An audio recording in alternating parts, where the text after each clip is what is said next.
Dawn over the Zaporizhzhia region.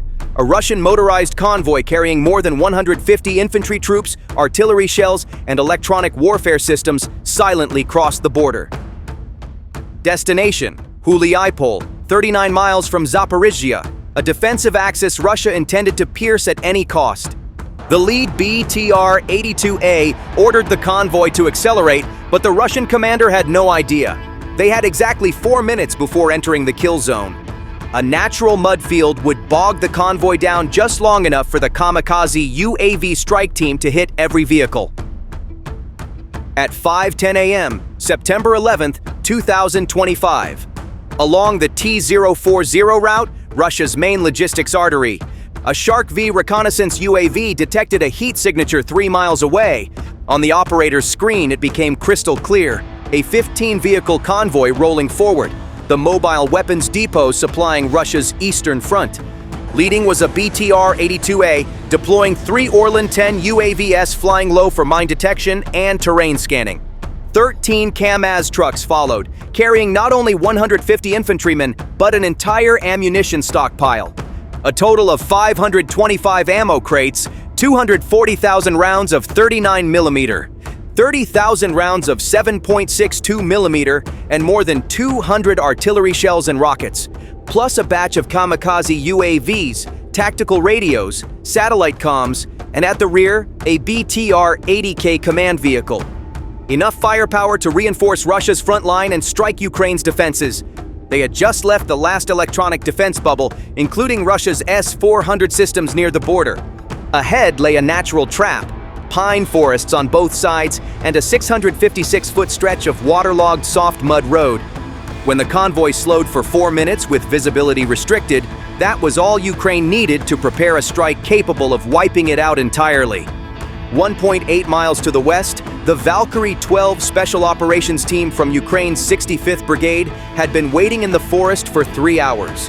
All UAV launch pads were camouflaged 3 hours earlier when intelligence confirmed the convoy's entry into Ukrainian territory.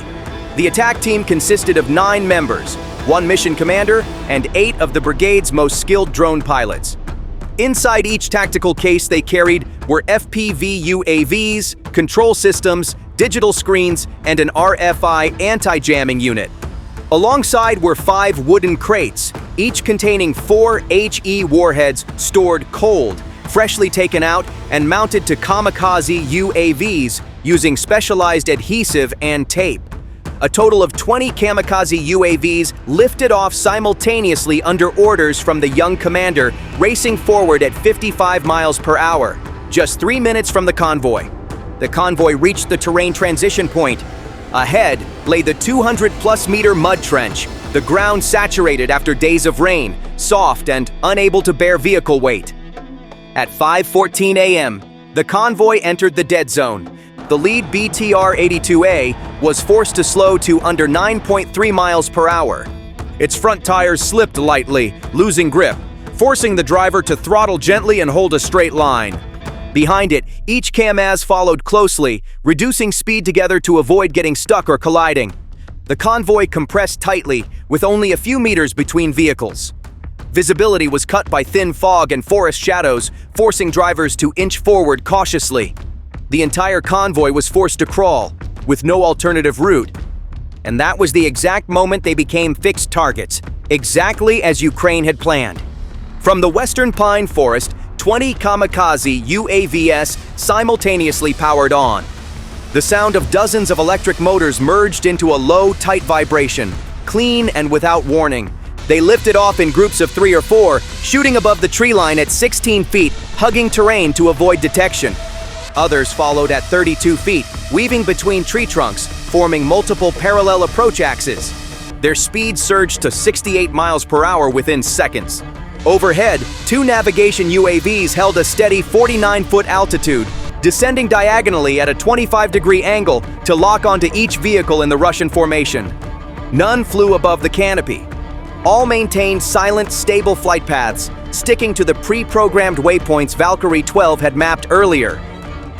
The BTR-80K at the rear was the first to detect abnormal movement. Its communication suite instantly switched to emergency mode.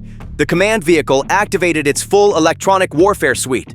The R-168 transmitter and short-range signal amplifier surged to maximum output.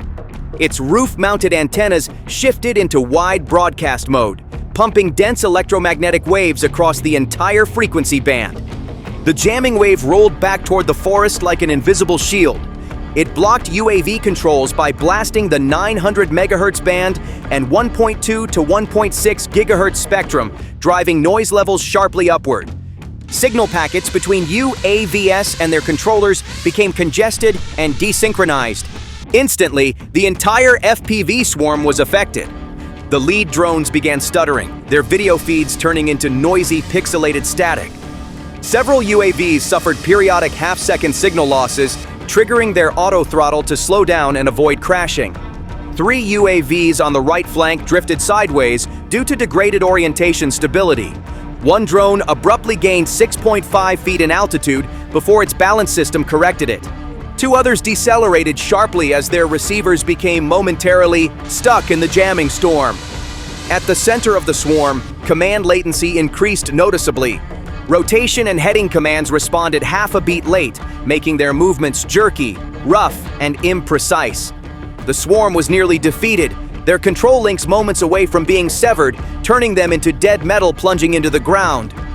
But inside the pine forest, the moment the screens turned to white static, Valkyrie 12's technician deployed the RFI module from the tactical case.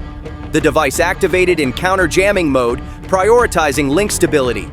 The RFI fired a corrective signal packet stream across the same band the UAVs were operating on, relocking the jammed frequencies and shifting the controllers to a clean backup channel pre-configured earlier. The system scanned the spectrum automatically, cutting out the frequencies being attacked most aggressively by the Russian BTR-80K. Digital noise filters reduced background interference, lowering artificial RSSI levels and restoring control integrity. The return signal from the UAV swarm grew clearer. The UAVs that had drifted off axis slowly realigned, their stabilization systems functioning normally as data flow returned. Several drones switched to the backup control channel that the RFI had just opened, allowing them to escape the dense jamming field of the BTR-80K. The convoy commander inside the BTR-80K immediately sensed something was wrong. The electronic panel showed the jamming system was still stable, its output power untouched. But the UAV swarm ahead, instead of wobbling or crashing, held its speed, held its altitude, and continued closing in along the exact original trajectory. He realized the jamming layer was no longer enough to push the attack back. He switched on the intercom, his voice short and sharp. "All security elements use personal weapons, shoot them down now." Along both sides of the convoy, Russian troops flicked off their safeties, raised AK-74s and RPK-74s, attempting to lock targets onto the black dots rushing in from the pine forest. But the remaining distance was too short, the firing angles too narrow, and the UAV swarm did not lose a single beat of speed. By the time they squeezed their triggers, it was already too late. The convoy had no escape. The mud trench ahead had locked the entire formation in place at the worst possible moment. The lead BTR-82A tried to accelerate, but its wheels only dug deeper into the soaked mud. The Kamikaze line behind it was forced to slow in unison, each truck creeping until the convoy could only advance a few meters per minute. The gaps between vehicles compressed tightly, leaving no room to expand formation or accelerate out of the kill zone. Inside the BTR-80K, the Russian commander stared at the terrain screen and understood instantly. This stretch of road had turned the entire convoy into stationary targets. Outside, the UAV swarm was still diving, and the convoy had lost all mobility needed to evade. The 20 UAVs did not approach from a single direction.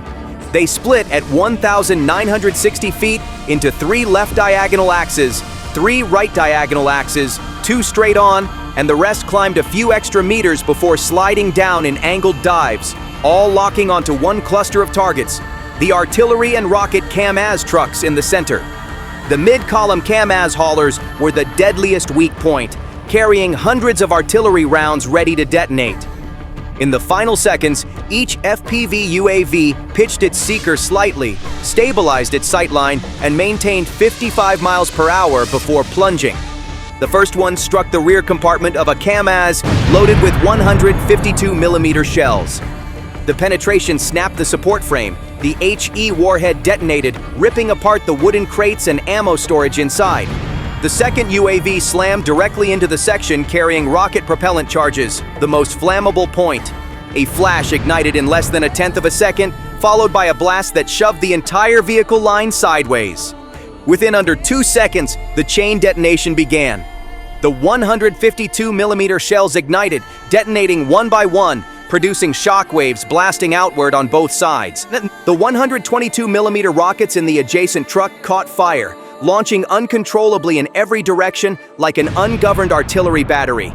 Crates of 7.62mm ammunition cooked off, spraying metal like shrapnel rain, tearing through the cabins of the vehicles behind.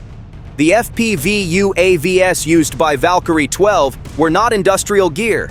They were custom-built from 10-inch carbon fiber frames, 4 motors with 9 by 4.5-inch propellers and retuned ESCs allowed high load without overheating under heavy warheads. Power came from large-capacity 6S Li-ion packs strapped down with tactical tape. The critical component sat at the nose, a refined 4.4-pound HE charge inside a thin metal casing. At this moment, the lead BTR-82A was knocked sideways by reflected pressure, losing all command ability. Russian soldiers did not yet understand what had happened when the entire mid-convoy erupted into a single mass of fire, a continuous, uncontrollable source of explosions. The entire T-0401 route shook as if hit by a massive cluster bomb strike. The first blast did more than destroy the 2 central Kamikaze trucks. It dragged the entire remaining line into the kill radius instantly. Pressure from the exploding 152mm shells blew the driver's side door off the adjacent Kamikaze like paper, hurling the driver to the ground. Heat from the explosion exceeded 3,600 degrees Fahrenheit, incinerating tarps and wooden crates in fractions of a second. At the rear, 2 trucks carrying 122mm rockets ignited in sequence. The launch tubes didn't detonate cleanly. They fired out of the truck, streaking wildly through the Russian ranks, producing unpredictable blades of fire. One rogue rocket slammed into the side of a troop-carrying Ural, sending flames sweeping straight into the passenger cabin. The truck burned like a torch. The remaining UAVs continued closing in. They did not strike the main blast zone.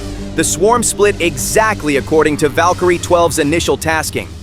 At ranges under 320 feet, the electric motors of the UAVs blended into the sound of chain explosions. Russian troops heard nothing, saw nothing but black smoke and burning ammunition. Each UAV locked a target, dipped altitude, corrected aim, then dove. One slammed into the tactical radio truck, destroying the entire comms network. Another pierced the windshield of a Kamikaze carrying nearly 40 ammo crates. The secondary blast reignited the firestorm, stronger than the first. The convoy collapsed in under 28 seconds from the moment the first UAV struck. Thick smoke blanketed the T-040. Small fireballs continued detonating inside the charred Kamikaze wrecks, flinging shrapnel across the roadside. The surviving Russian soldiers began fleeing in panic. No formation, no command. They ran into the pine forest on both sides, desperately seeking shelter from the spreading blasts. Some were blown into roadside trenches by pressure waves, dazed and unable to stand. Others dropped their weapons and sprinted, trying to escape the kill zone their convoy had become. At the shattered center of the formation, only one armored vehicle remained intact, the lead BTR-82A. Its hull still held, its frontal armor unpierced, but its front wheels were half buried in mud, the engine spinning uselessly, unable to move even a meter.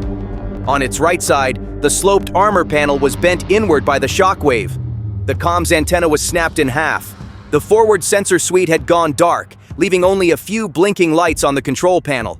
2 Russian soldiers crawled out of the BTR, panicked, covered in mud, and completely disoriented. The result: 14 out of 15 vehicles removed from Russian service. Nearly 90 Russian infantry killed or critically wounded.